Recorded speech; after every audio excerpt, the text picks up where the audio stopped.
విమానం ఎక్కగానే ప్రయాణికులు పడుకొని నిద్రపోవడం పెద్ద విషయమేమీ కాదు. కానీ విమానాన్ని నడిపే పైలట్లే ఆ పని చేస్తే ఈ ఊహే ఒకంత భయంకరంగా ఉంటుంది.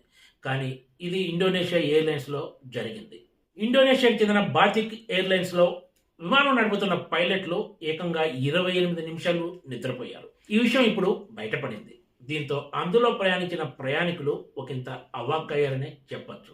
ఈ ఘటనపై ఇండోనేషియా ప్రభుత్వం ఇప్పుడు విచారణకు ఆదేశించింది.